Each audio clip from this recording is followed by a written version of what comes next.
Matteo, usa il carrello di plastica. Fai troppo tardi così, la gente aspetta.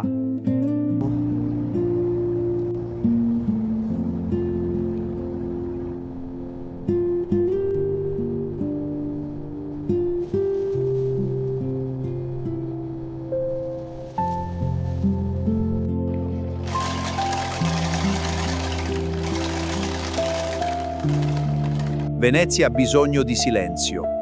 Questa pietra merita rispetto, non rumore.